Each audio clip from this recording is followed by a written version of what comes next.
I had an absolute blast at the TORG Gaming Expo this last weekend, and this is in Columbus, Ohio. Huge vendor hall, over 225 square feet, and boy, it was packed, especially Saturday. You look around, there was something for everybody: Atari, Xbox, Nintendo, video games to play, and this is a wonderful, up-and-coming, large gaming expo you may want to consider, as I've gone the last 2 years. They had cool things, whether you were a high-end collector or just wanted to experience video games from yesteryear. There was something for everybody. Charles Martinet was there. His line was absolutely packed all day. It was fantastic. There was also arcade systems to play. There was a small little area where you could play some video games of yesteryear arcade, and you just come up and it was on free play, and it was kind of cool. Saw a couple arcade cabinets that I haven't seen in a long time, and Punk Shot, something I have never seen before. Don't remember that one, but they had classics such as Cruising USA, Vanguard, Arkanoid, you name it, it was there. Time Killers, kind of an oddity there, but yeah, it was pretty nice to see this amazing setup. As you know, this has been around for a while, but the last couple years it's really exploded into a larger gaming expo, so you may want to consider it. And I'm going to share my experiences with the event, as I had a wonderful time and was really excited to get to experience this for the second time. One thing that separates this expo from a few others is the layout, and especially this year in a new layout this year. As you know, here's a vendor, and it looks like an actual store, and it was really open, and there was lots of space for everybody. I really enjoy that. The probably the highlight and the real plus and the thumbs up of this expo is there was a large layout and setup where vendors could really show their product and people could move around, at least before it got completely packed, and experience and check out many different things. Not just video games. It was mostly video games, but there were some other things there too. Cards, Magic, action figures, collectibles, the tie-ins and stuff, and really had a good time there checking out everything. And so whatever you were into, this is kind of cool. Super Nintendo Super Set, never seen that before. That's pretty awesome. And so welcome to the next level. This awesome, amazing Sega Sign was there. And you see a lot of Nintendo collectibles, so sometimes Sega is harder to find. I'm not a sign collector, I have a few, but you know what, looking at this, gosh, I don't know if I've ever seen this. It was just gorgeous. I want to thank my friend Justin for finding this on the show floor and giving me the footage to show in this video. Also, TORG had a gaming exhibit set up where they had some items from their first few shows in a really nice, mostly loose console setup of games of yesteryear, with little information tags showing kind of what year they came out with. Everything from a TI 99 4A, actually two different models there, nice to see that, C64, Atari computer represented, as well as many other oddities, everything from a TRS-80 color computer, Virtual Boy, TurboGrafx, Sega Genesis, Atari XEGS was even there, even with a great controller. And it was just a really nice setup with even a PCFX.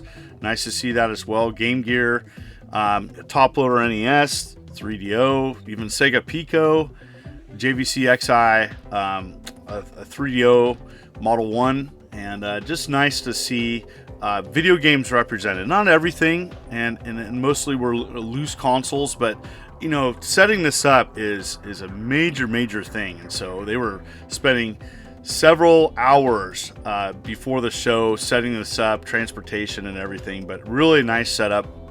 I wanted to show it before they put the plexiglass over it, as it was just a gorgeous setup. They also had a complete NES collection.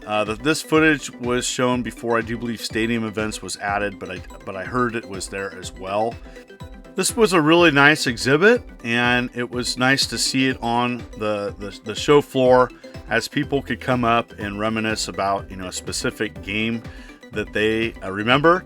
My NES box collection was on display at PRGE years back, so it's really nice to see these types of things popping up at other venues as you know, people can get connected to a particular game, and this was a really nice display. The games were in a custom built display, and it was really nice to see that, as it was really a safe way to display them, and people could check out, you know, among other things as well.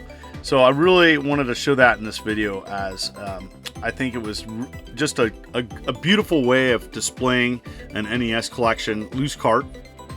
And you know, what is your favorite game? In the comments below, let me know. What is the gaming experience you remember on the NES? There was an after party as well, which consisted of a wrestling match, as well as some other things, cornhole. There was some food trucks. I didn't stay a ton, but I did check out the wrestling match, as it seemed like many people were enjoying it. And if you're into that type of thing, it was a nice addition to just the event. And so I do believe it was an open invite, and people could just come to it. It was pretty nice to see that, and many people were attending it in stands. So yeah, are you into wrestling? For me, I'm not totally into wrestling, but it was nice to experience. Want to show some other things of the show. A gentleman was trying to trade this JVC XI. It was an absolute brilliant shape. Not mint inside, but the box was in really great shape. Wanted to show that. And it was nice to see other content creators, Gamer Aimer and Mr. Rightway. Got to also hang out with Jay from Square Pegs, as well as Brett Weiss, and as well as Game Dad.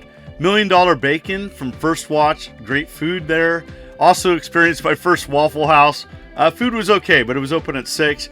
I very much enjoyed Raising Cane's chicken. The chicken fingers were excellent. And here are my pickups. I scored and traded with a vendor a complete set of Atari Age magazines. And I never had these. And it was really nice to have a complete set. I might have had one or two in rough shape, but having them in a binder all complete, absolutely fantastic. You know, and collecting these, you know, is a little bit more difficult these days, especially finding them all together. So it was really nice to have a full set, I do believe a full set of Atari Age mags all in one spot. I also scored TORG Man Adventures, the Gold Card Edition, signed by the development team. I scored some controllers, including the Mortal Kombat 2 control pad with the additional carts, and original 2600 joysticks. But my biggest score was I found a vendor that had a bunch of loose Atari 8-bit carts. Finding these in volume is very difficult, and I just had an absolute blast, and it was a wonderful experience. I highly recommend TORG for your next gaming expo. They'll have one probably next year. Thank you for watching this. If you like what you see, consider hitting that like and subscribe button and clicking the bell, as I'm uploading videos every week. You folks are wonderful and beautiful. This is the Immortal John Hancock, and you take care.